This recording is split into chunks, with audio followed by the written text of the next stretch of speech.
afternoon and welcome to Nationwide on the network service of the NTA. I am Lydia Odije Ochi. Thank you for joining us. The Supreme Court has given full reasons why it dismissed the appeal filed by Atiku Abubakar, PDP presidential candidate, in the 2019 presidential election. The Presidential Election Petition Court had dismissed the petition on the 11th of September 2019 for lack of merit. The Supreme Court reasons were read by Justice John Okoro on behalf of the Chief Justice of Nigeria, Justice Ibrahim Tanko Muhammad. Vera Chimuba, who was at the Supreme Court, however, reports that the appellants were not represented in court. The position of the law is that he who alleges proves.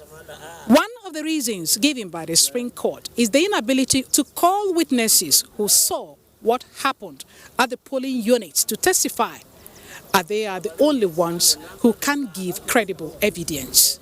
Justice John Okoro of the Supreme Court read the CJN's judgment. The court critically reviewed its records on the 5 grounds of the appeal on the issues of qualification, submission of false information, alleged overvoting, non-compliance with Electoral Act, and admissibility of certain documents. After going through its records, the court came to the conclusion that the appeal lacked merit, as the appellants, Atiku Abubakar and the PDP, could not prove the allegations in line with the provisions of the Constitution, Electoral and Evidence Acts. Justice Okoro said Sections 131 and 318 of the Constitution dealt extensively with the issue of qualification, of which the President has more than the school certificate, giving exhibits tendered in relation to his military trainings within and outside the country. The contention of the appellants that they won the majority of lawful votes cast was not proved for want of credible witnesses. The court also rejected the results allegedly obtained from the server of an anonymous whistleblower relied upon by the appellants. The court affirmed the decision of the Presidential Election Petition Court, which had described President Muhammad Buhari as eminently qualified to run for the position he contested. It was very, very robust, encompassing all aspects of the appellant's case as well as that of the respondents. And I think it was a very well-balanced judgment in looking at the facts and circumstances of the case. Following the reasons given by the Supreme Court on the validity of election of Muhammad Buhari as the President of Nigeria, the matter has been put to rest. In Abuja, Vera Chimuba, NTA News. Thanks, Vera. Now to the Bayelsa and Kogi election. President Muhammadu Buhari has made a strong demand for exemplary conduct of non-partisanship on the part of elections and law enforcement officials in the Kogi and Bayelsa elections. In a statement, the president urges all to carry out their duties with fairness and transparency, without fear or favor. He advises voters to exercise their franchise in a peaceful and orderly manner in line with the law in all situations. President Buhari also asks the candidates to accept outcomes and follow the due process of the law in seeking redress rather than resort to self-help. The president wishes the 2 states and their peoples a safe and credible exercise as they vote in these historic elections. Let's now join Michael Olaleye in Lagos for more on Nationwide. Michael, good afternoon. Good afternoon, Lydia, and welcome to Lagos. A 34-year-old man, Ifeanyi Okoli, has been remanded in police custody until the 28th of February 2020. Justice Nicholas Owebo of the Federal High Court in Lagos gave the order following Okoli's arraignment by the Standards Organization of Nigeria, SON, on a 3-count charge bordering on importation of 13 containers of substandard electric cables. On the 31st of October 2019, the SON alleged that 120,000 brands of substandard electric cables concealed in 13 40-feet containers were intersected at number 5 Igbenyadun Street, Lagos, warehouse of Ifeanyi Okoli. In a suit filed at the Federal High Court in Lagos, the prosecution counsel, Babatunde Alajogun, argued that both the defendant and his company conspired to import the product, which contravenes the mandatory industrial standard of SON. He added that the offense is an infringement and thereby punishable under Section 516 of the Criminal Code Act 2004. The matter has been adjourned to February 27, 2020, and pending trial, he's been remanded in custody, but police custody this time around. So we are waiting for the bail application. The bail application can come anytime before that February 27th. The defendant, who pleaded not guilty, prayed the court to grant him a short adjournment to prepare his bail application.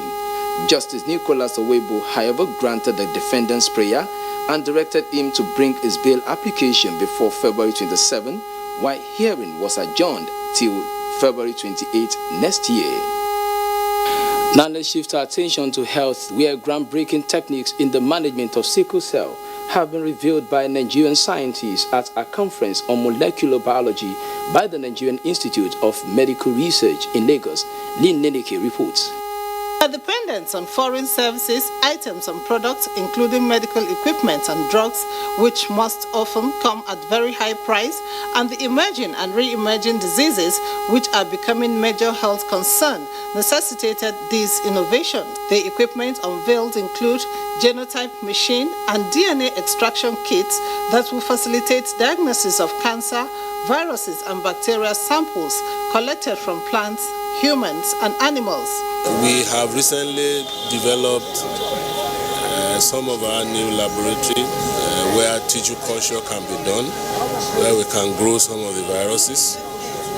Especially for now, we can grow some of those enteroviruses and a few of the hemorrhagic viruses.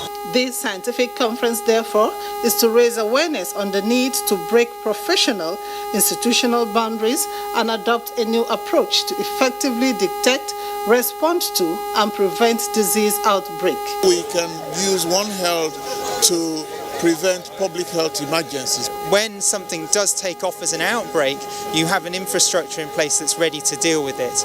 And so that requires funding from governments to invest in research, as well as preparation of individuals and sharing of knowledge between countries. Speakers called on policymakers across sectors to implement joint responses to health threats, while advocating improved funding for research institutions. In Lagos, Lynn Neneke, NTA News. That's a contribution from Lagos. Network News Nationwide continues after this commercial break. Please stay tuned.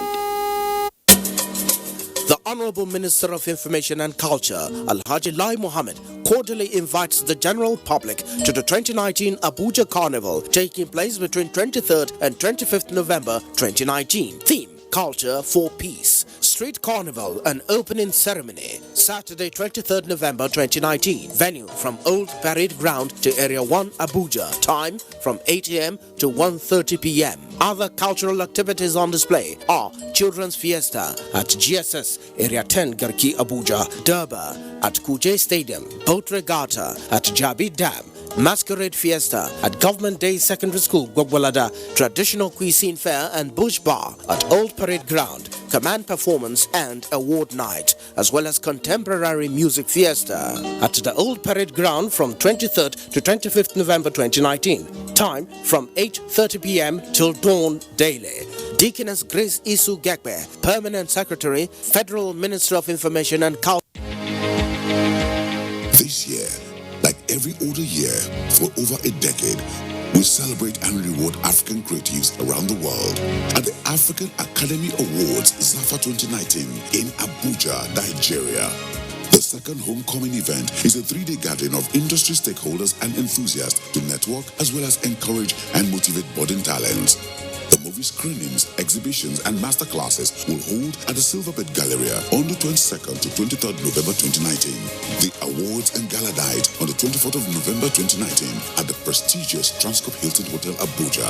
For inquiries and sponsorship, advert placements, and tickets, call the following numbers on your screen now or visit www.zafa.org.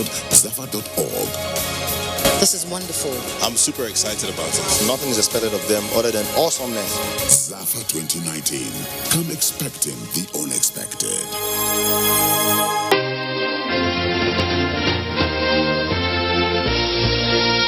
The Vice Chancellor, Dean and staff of the Faculty of Social Sciences, Nnamdi Azikiwe University, Awka, and the benefactor ZIGS Annual Lecture Series invite the general public to the 8th Annual ZIGS Lecture under the chairmanship of Senator Ifeanyi Chukwunwobodo, CON, former Governor of Anambra State. Theme: Migration and Development in Africa, Patterns, Issues and Challenges. Guest speaker, His Excellency Dr. Ernest Bai Koroma, immediate past President of Sierra Leone. Date: 16th November 2019. Venue: University Auditorium. Time: 10 a.m. Benefactor: Senator Dr. Ben Ndiobi, former Special Advisor to the President on Interparty Matters. Host: Professor Rita Ogokwe Joseph Osai, Dean, Faculty of Social Sciences. Chief host: Professor Charles Esimone, FAS, Vice Chancellor, Nnamdi Azikiwe University, Awka. Announcer: Dr. Ifeoma Dunu, Chairperson, ZIGS Lecture Series.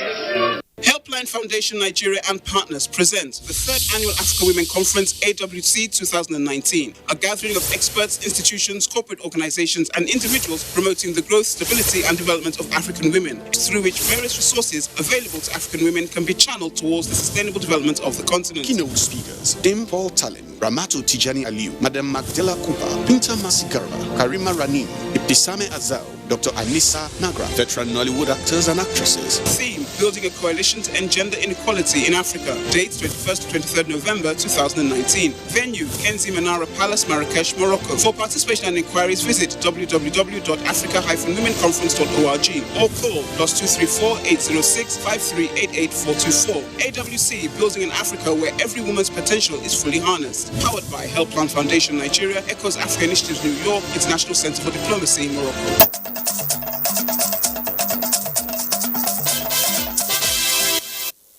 Welcome back. Nationwide continues in Abuja.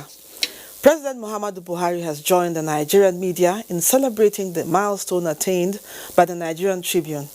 The president, who felicitates with the board, management and staff of the Nigerian Tribune newspapers on its 70th anniversary, extolled the virtues of the founder of the outfit, Chief Obafemi Awolowo, whose legacies he noted are in almost all sectors, speaking of his patriotism, intellect and unusual wisdom. Founded at the height of nationalist movement in 1949, President Buhari reiterates the role of the Nigerian Tribune during Nigeria's struggle for independence, which he noted has been sustained in the post-colonial era. President Buhari affirms that the people-first philosophy of the media house has continued to inspire its reach and influence, hence the need for the board and management to consistently keep faith with the vision of the founding fathers. Sokoto is our next port of call, and Nura Tanko Wakili is our guide.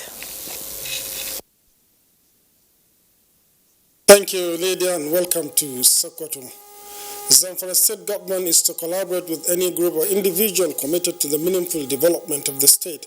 The State Governor, Bello Muhammad, stated this at the distribution of learning materials to primary school pupils donated by a non-governmental organization in the state. Halil Muhammad Umar reports. Ensuring effective teaching and learning in public schools is a shared responsibility that requires the contribution of both government and private organizations.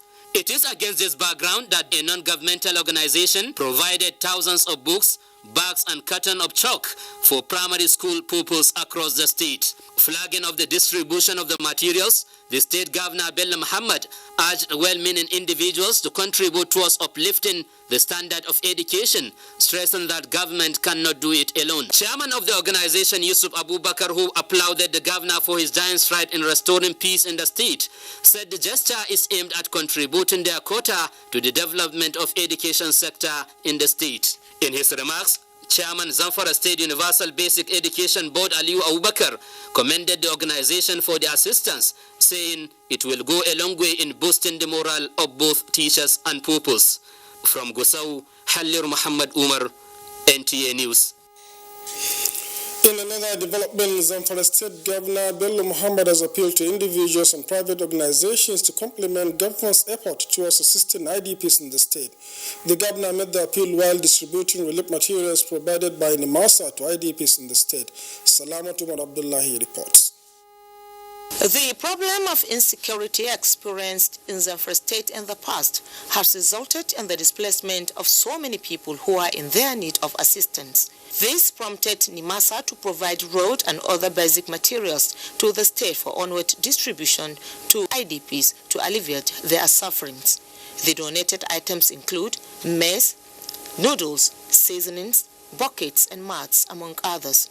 Flagging off the distribution in Anka Emirate, Zamfara State Governor Bello Muhammad, represented by his special advisor Aliyu Muhammad Maradun, said NIMASA deserves commendation for responding to the plight of the IDPs. It's the aim of this agency to go around the whole country, look for assistance, relief for these people. And don't forget, the state government is doing its best. And very soon they're going to see something from His Excellency. In their separate remarks, a member of Zamfara State House of Assembly, Yusuf Kanoma, and Emir of Anka, Tahir Muhammad Ahmad, stressed the need for well-to-do individuals to come to the aid of the IDPs in the state. Professor Ibrahim Musa of the Center for Disaster Management, ABU Zaria, who expressed delight over the way and manner the items were distributed to the victims, called on other states to emulate them. From Gusau, Salamut Umar Abdullahi, NTA News. And as our contribution from Sokoto Nationwide continues with Lydia in Abuja. Many thanks, Nura. Senator Abiodun Olujimi has commended the judiciary for her victory at both the Election Tribunal and at the Appeal Court. This was when the senator led a delegation from Ekiti on a courtesy visit to Vice President Yemi Osinbajo this Friday. Senator Olujimi told State House correspondent Jide Onifade that the judgment has strengthened her confidence in the Nigerian judiciary. I went to it without the necessary confidence, being one, a female, two, without a governor, three, without the ruling government, and yet justice was done. I doff my hat to the judiciary. I also want to use this opportunity to call my brother, my friend, who was my opponent in the race and at the tribunal, Senator Adeyeye, to please let us put all hands on deck and ensure that the senatorial district is promoted, because it is by doing this. She promised to double her efforts in the service of the people of Ekiti South Senatorial District and Nigeria as a whole. It's time to take another break. Don't go away.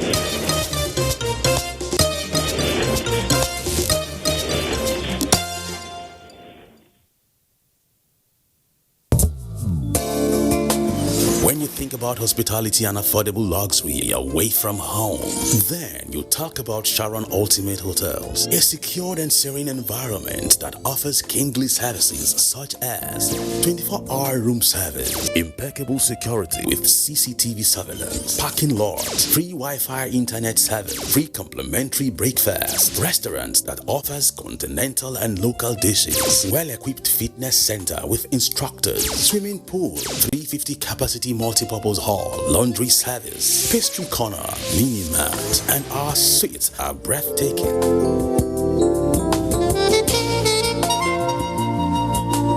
For reservation, locate us at plot 1710 Tafawa Balewa Way, Area 3, Garikia, Abuja. Sharon Ultimate Hotels, the ultimate place.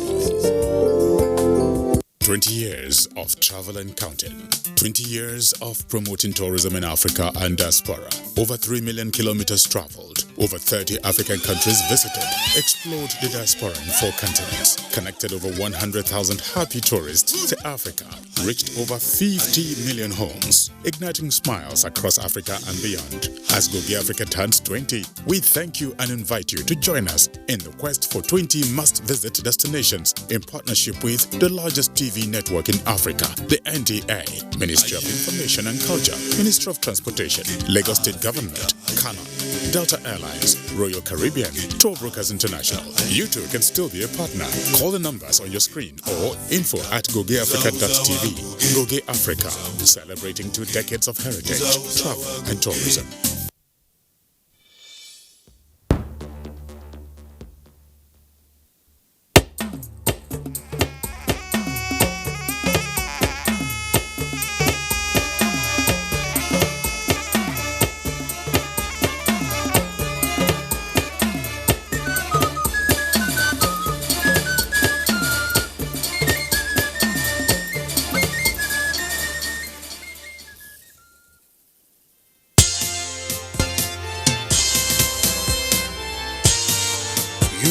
About to witness the commencement of the most stimulating and compelling contest on television.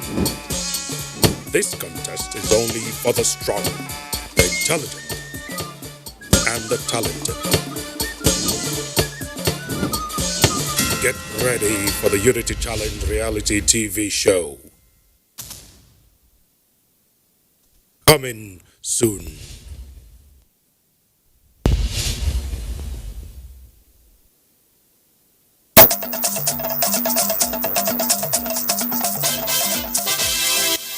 Welcome back. The Nigerian Television Authority has been identified as a key partner in inculcating the right attitude amongst the youth through its content in news and programs. The Mandela Washington Fellowship Alumni Association of Nigeria said this at a visit on NTA's Director General Yakubu Ibn Mohammed. Abubakar Usman Akwanga reports. It is a general belief that the media and the society need one another, and it is for this reason that the Mandela Fellowship Alumni, which has been working to address moral degeneration amongst youth, is visiting the NTA to seek collaboration to inculcate positive values as exemplified by the Madiba Nelson Mandela. Our projects are majorly volunteerism, mentorship, and all that. To be able to have the desired effect, we have come here to seek your partnership so you could help us reach other people, mentor other youths, reach out to them. I can assure you that NTA belongs to every Nigerian. If all hands would be on deck and going by the commitment and sacrifice that you guys are making, I think we would have gone far beyond where we are today. Follow-ups and further engagement towards achieving those goals are expected to hold between the two parties in due course. In Abuja, Abubakar Usman Akwanga, NTA News. Strengthening routine data collection for coordinated HIV and AIDS response through sustained multi-sectoral partnership will mitigate the effect of the disease in Nigeria. This was the focus of a South-South zonal meeting by the National Agency for the Control of AIDS, NACA, held in Uyo. Udwaketem has more. The National Agency for the Control of AIDS, NACA, is saddled with the responsibility of coordinating the multi-sectorial response to the HIV and AIDS epidemic in Nigeria. To achieve success in its coordination efforts, the agency holds its quarterly meeting every year with development partners and other stakeholders in the health sector to gather data within a time frame that will lead to improved decision-making and mitigate the effects of the HIV and AIDS scourge. The outcome of this meeting has been that, one, we've agreed on we shared information, and also here are states from the South-South zone. We are making sure that every policy trickles down to the community for the betterment of humankind. The forum advocates the reconstitution of the Strategic Knowledge Management National Technical Working Group subcommittees to provide the necessary monitoring and evaluation of database for HIV and AIDS prevention. The Technical Working Group provides capacity building, provides strategic knowledge management for the AIDS program, refers to the monitoring and evaluation of the program. The forum believes electronic database is a way forward for a better coordination for HIV and AIDS response in Nigeria. In Uyo, Udwak Etam, NTA News. And that's the abridged nationwide. Our studio for Kogi and Bayelsa governorship elections will open shortly as NTA will, as usual, bring you live reports, analysis, and commentaries on the polls tomorrow. Stay tuned.